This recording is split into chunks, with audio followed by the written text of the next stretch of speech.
Welcome back to another episode of Politics Unfiltered. A lot has happened since the last time we were together. Craziness and madness all around the country. The war in Iran is still going on. But in the midst of all of that, the Supreme Court reared its ugly political head again and made a tragic decision to gut the Voting Rights Act.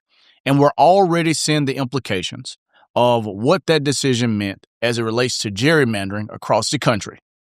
Yesterday, something happened in Tennessee that every American, regardless of party, regardless of race, should pay attention to. Because what unfolded was not simply another vote inside the state capitol. It was not routine redistricting. It was not ordinary politics. And it was certainly not democracy functioning the way the founders of this country intended. I wholeheartedly believe that. What happened was a deliberate, calculated attempt to protect political power at the expense of the people of Tennessee. Yesterday, Republican lawmakers in Tennessee sent a message, not just to the folks in Memphis and to the folks in Tennessee, but across the entire country.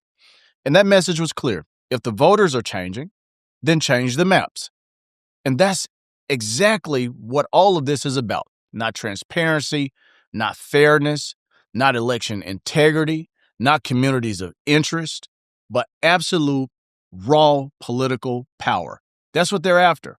And let's stop pretending that it's something else, because it's not. Let's stop pretending that somehow they're coming to save the day or that they're doing something to uphold the Constitution to comply with the Supreme Court's ruling. The Republican Party in Tennessee looked at growing urban populations, looked at growing Black political influence, looked at growing young voter participation, and a changing demographic.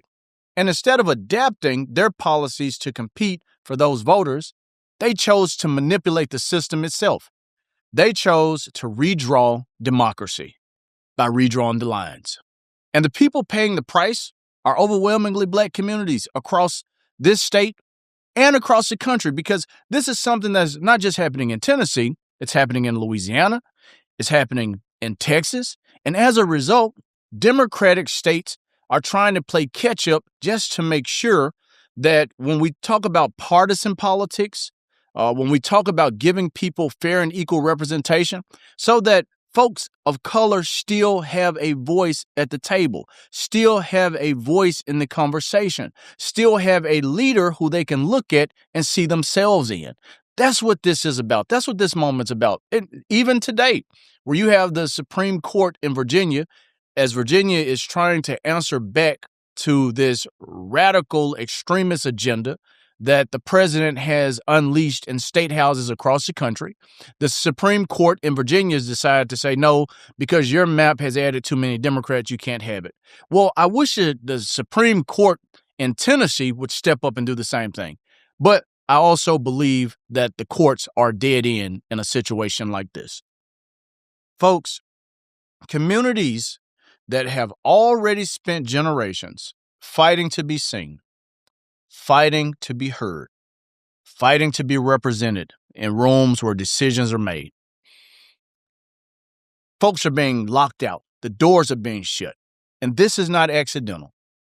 This is strategic, because modern voter suppression no longer looks the way that it did in 1963. It doesn't look the way it did when my grandparents were out there protesting against it.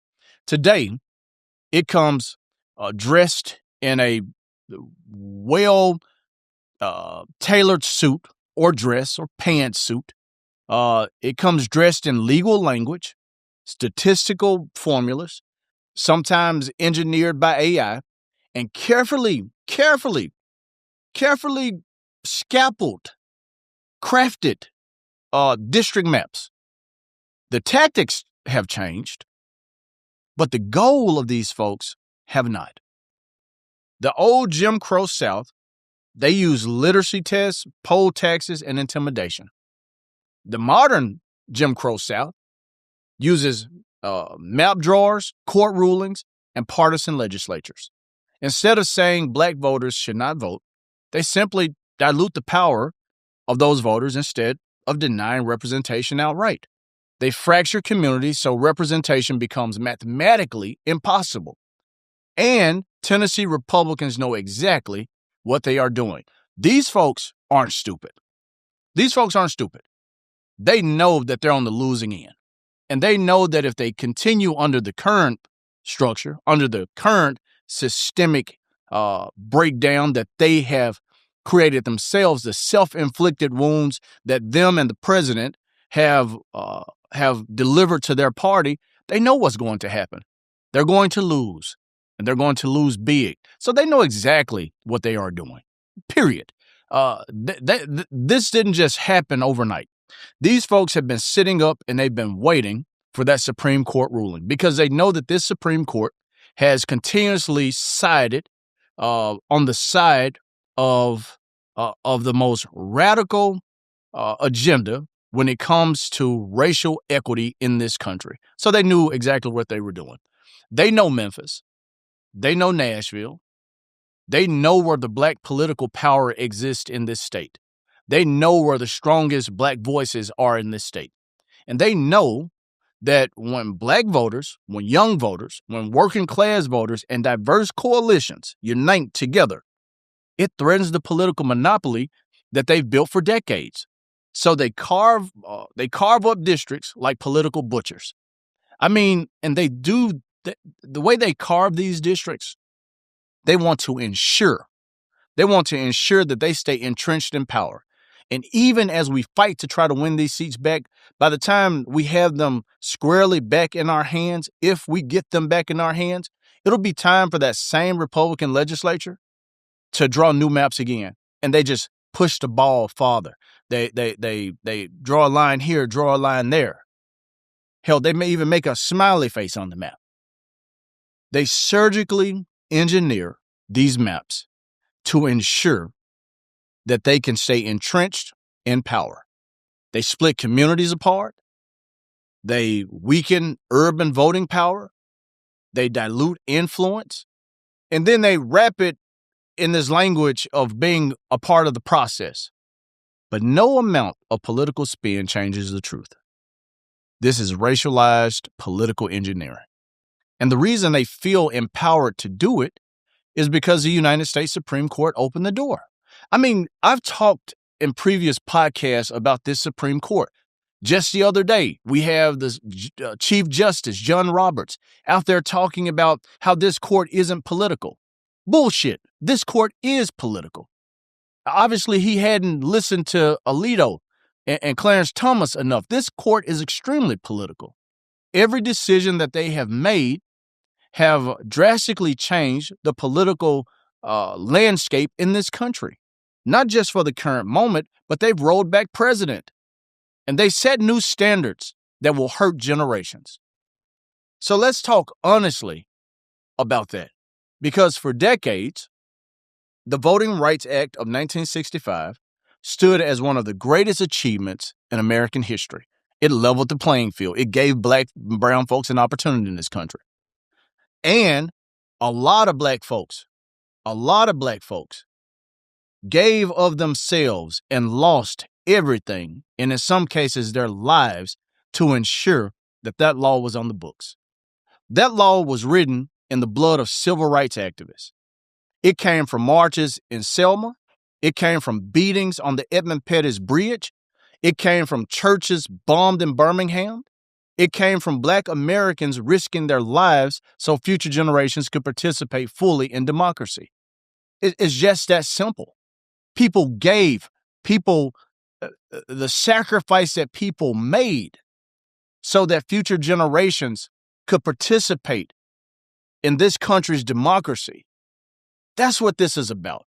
And one of the most important protections in that law was federal oversight. States with long histories of racial discrimination, and we know the states, we know the Confederate states that federal oversight was meant to be really deployed in to protect black voters. Those same states with the long histories of racial discrimination, including right here in my home state of Tennessee, and many other states across the Deep South. Those oversights was put in place to ensure that the system and the folks controlling the system, the racially charged bigots, could not simply change voting laws or redraw maps without federal review. And why did they do that? If you're listening to this podcast, you need to know that they did it because history had already proven they could not be trusted to police themselves fairly. But in 2013, that's when all of this shit started. In 2013, the Supreme Court gutted those protections, or started gutting those protections. And one of the loudest voices cheering that dismantling was a black man, was a black Supreme Court Justice, Clarence Thomas, Uncle Clarence. Justice Thomas has spent years, arguing that many of the protections born out of the civil rights movement are no longer necessary. You know, Clarence Thomas has made it. Clarence Thomas has friends that's taking care of his family, billionaire friends that's taking care of his families. Clarence Thomas has made it. So he no longer believes that anything born out of the civil rights movement is necessary. I would argue that if he told that to the black communities, watching their voting power disappear district by district across the South, if he tells that to voters in Tennessee who watched Republicans redraw maps the moment federal guardrails disappeared, if he tells that to the communities in Alabama, Georgia, Louisiana, Texas, North Carolina, where courts have repeatedly found evidence of racial gerrymandering and voter suppression tactics, if he tells that to the people living in those states, they'll call him a liar. Because what people are enduring is just a rehashing of the same Jim Crow. I mean, this is Jim Crow 2.0. The same Jim Crow style politics that kept black people out and that worked hard to continuously shut black people out. Folks, the truth is this. If you're listening to this podcast, the Supreme Court did not merely interpret the law when making these decisions. It fundamentally weakened the federal government's ability to stop discriminatory political behavior before damage was done. That's what it did. Plain and simple. And Republican legislatures across the South immediately took advantage of it. When I see what happened here in Tennessee, when I see what happened to Memphis, the way they rushed to split the districts in Memphis, there was no community input. There was no opportunities for legislators from the opposing party to have dissent and to have debate, real debate. There was no true understanding put into how it would impact the people of Memphis, where the damage is mostly done. None of that was put in place. The speed in which they enacted these maps clearly showed that they were waiting for the Supreme Court to rule on the Voting Rights Act as it relates to racial gerrymandering so that they could roll back the maps. They're not fooling anyone. The maps that they enacted in Tennessee was probably drawn months ago.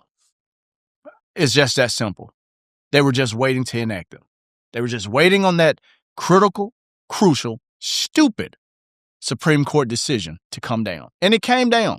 And it came down the way that they wanted it to come down, and they moved with lightning speed to make sure that they put maps in place and in time for the upcoming elections. That is not a coincidence. That is cause and effect.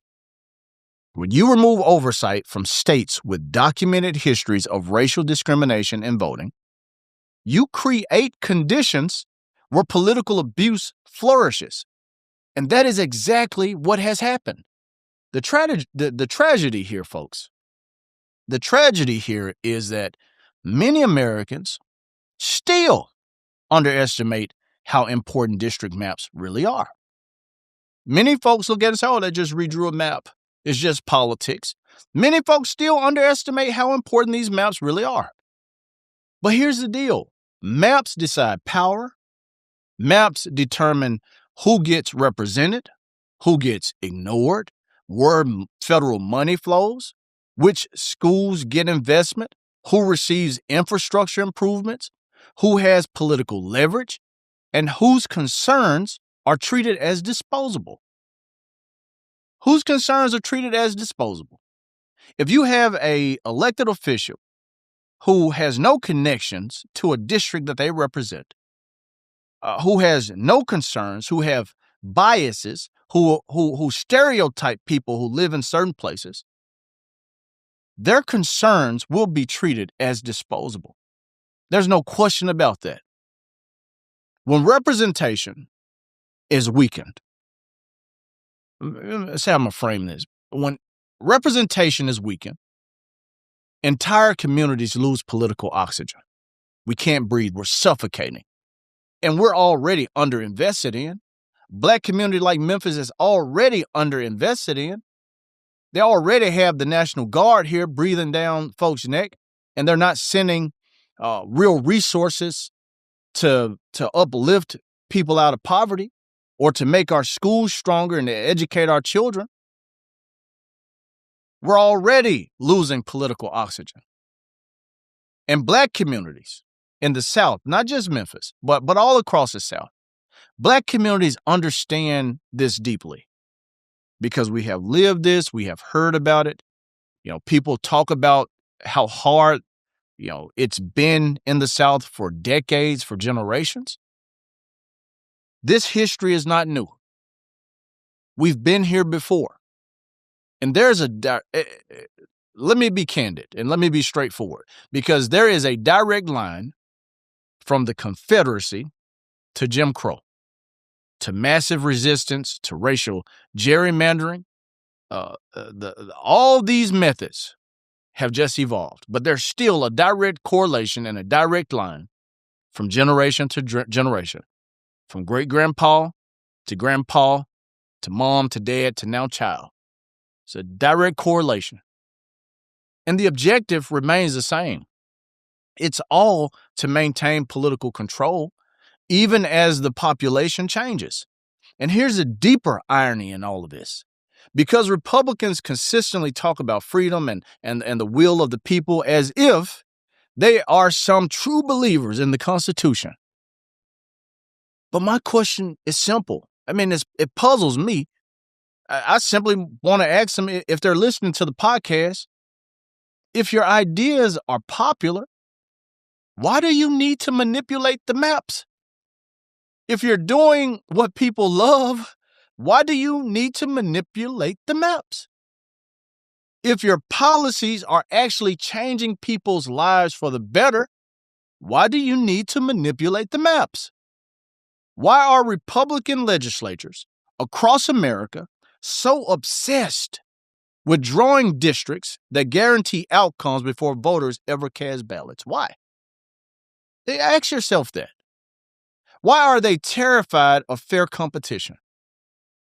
I believe it's because they understand something very clearly. They know that a truly representative democracy threatens entrenched power. It threatens supremacy.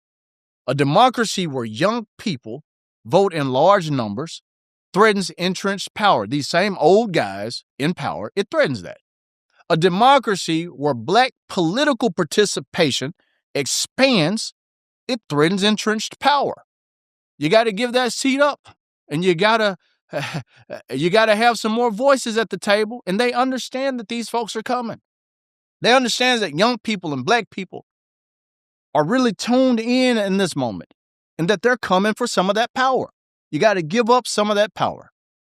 They know that a democracy where urban communities are fully represented threatens entrenched power. You got to give up some of that power. And instead of broadening their message, they are narrowing. They decide to shrink democracy itself.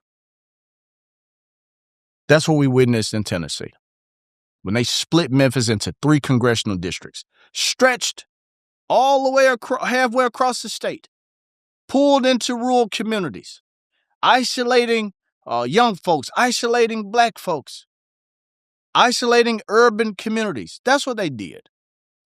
They tried to entrench themselves in that power because they do not want to give it up to folks who do not subscribe to their type of politics, to their type of personal beliefs. Folks, they lack confidence. They lack confidence. They lack confidence in everything that they do is rooted in fear. And they try to get all of their followers, I don't even know if it's just MAGA folks. They try to get all of their followers to live their lives in that same fear. Fear of demographic change. Fear of political evolution. Fear of losing control. Like they're going to lose something. If Mr. Charlie's not in power, then you're going to lose something. If someone from Memphis gets elected, you're going to lose something. If someone young gets elected, you're going to lose something. That same fear-mongering. That's all they traffic in is fear. Fear this one, fear that one. Fear this thing, fear that thing. But I also need to say something difficult to Democrats and to progressives. Because in this moment, we need to realize and we need to know that outrage alone will not stop what's happening. Posting hashtags will not stop what's happening. Cable news interviews will not stop what's happening. Angry speeches by themselves will not stop what's happening. The only thing capable of overcoming structural manipulation is overwhelming civic participation and sustained organization. You have to organize. Not just you, but we have to organize like we've never organized before. We have to turn out voters like we've never turned out voters before. In 5 years, folks, I've lived in two homes, one in Nashville and one in Memphis. And that same 5-year time span with enacting these new maps means that I have lived in Tennessee's Congressional District 5, then Tennessee's Congressional District 7. I moved to Memphis to Tennessee's Congressional District 9, and now I'm back to Tennessee's Congressional District 5. I didn't live 4 different places. I lived in 2 different homes in 2 different cities, 4 different congressional districts in a matter of 5 years. It's insanity. We have to organize, folks, like we have never organized before. That means voter registration. It means flipping local elections. It means flipping judicial races. It means flipping county commissions and city council seats and alderman seats. It means flipping school board seats. It means turning occasional voters into permanent voters, people who are fired up because they're fed up. Because Republicans, they're not playing the same game we're playing. They're writing the rules to the game, and then they're playing a very long game. And too often, Democrats only wake up during presidential election years. I could appreciate people showing up in Nashville, showing up at the state legislature, making their voices heard, raising hell. But my question is, where will you be in November? Where will you be in November? How many communities will you be in? How many doors will you knock? How many phone calls will you make? How many people will you drive to the polls? Because that's what it's going to take. Screaming and crying and shouting in Nashville is great. Appreciate you for making your voice heard. But it was clear that those Republicans who showed up in those committee rooms, who showed up in that special session, they had blinders on and they had earplugs in their ears. They didn't see or hear a damn thing that was being said or that was being shown in Nashville as they set out to split up this black congressional district, majority black congressional district in Memphis. So we have got to do something that we've never done before. We've got to work like never before. We've got to turn people out like never before. We have to organize like never before. We can't sit on the sidelines anymore. That has got to change if we're going to strike back.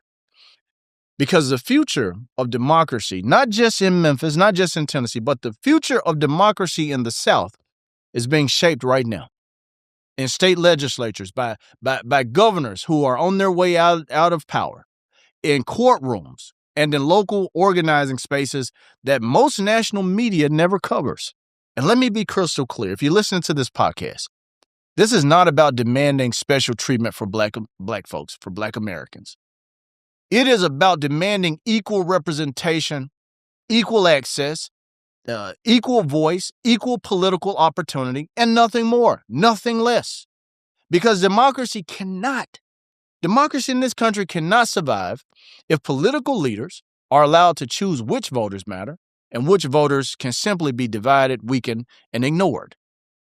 And despite everything that has happened, I know, like you do, that we can still believe in this fight and that we can still believe that this fight can be won. And we believe that because history teaches us something very powerful. And Black people know this all too well because we've always found ourselves with our backs up against the wall trying to figure out, how do we get out of a tough situation that we didn't ask to be put in and that we didn't create? We know that people pushing back against progress are never remembered as heroes. We know that people who defended segregation, they lost. We know that people who fought against voting rights, they lost. We know that people who opposed civil rights, they lost. And the politicians right now who are manipulating democracy today in Tennessee and Louisiana, in Texas, we know that they will lose too. And maybe they don't lose overnight.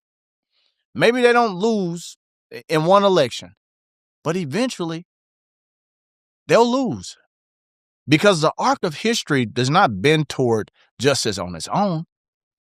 It bends because there are people who are willing to grab it, people who are willing to bend it, organizers who are willing to bend it, voters who are willing to bend it, young people who are willing to bend it, courageous communities who are willing to bend it. That's what has led us through some of the toughest, darkest moments in this country, through some of the most divisive moments in this country. That's how we beat the Confederacy before. That's how we beat segregationists before. That's how we beat the folks who propped up Jim Crow before.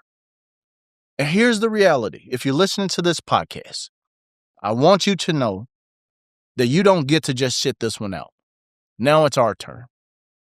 Now it's our turn. Not just because Tennessee deserves fair representation, but because Black communities deserve political maps that do not erase our collective voice.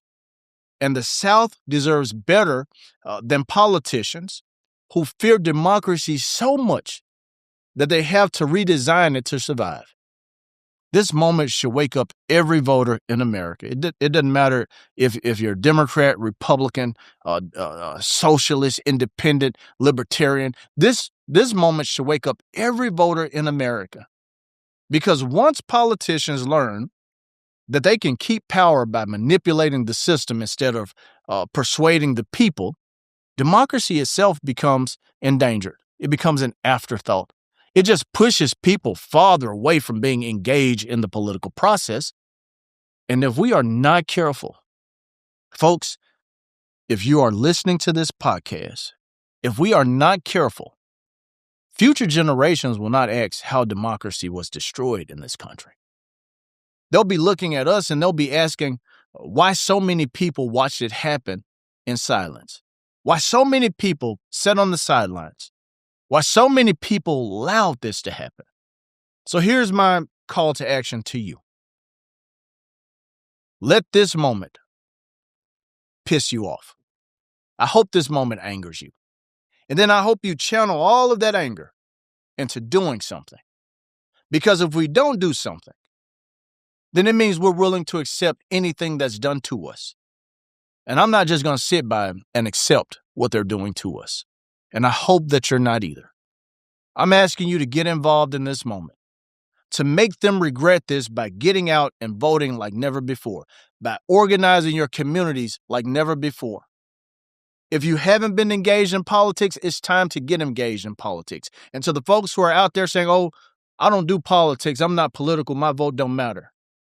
It's time to keep those words to yourself and put some action in. It's time to fight back, and it's time to join a movement to help fight back. I hope that you do, and I hope that you will. I'm going to continue talking about the redistricting. I'm going to continue talking about what happened in Memphis, how they split this district up, and I'm going to bring voices to that conversation, elected officials, legal scholars, organizers, because we need to stay focused on the goal and the task ahead, and that's winning in November and showing those same politicians who tried to manipulate the system that they don't control the system. The people do. This is Politics Unfiltered, and I'm out.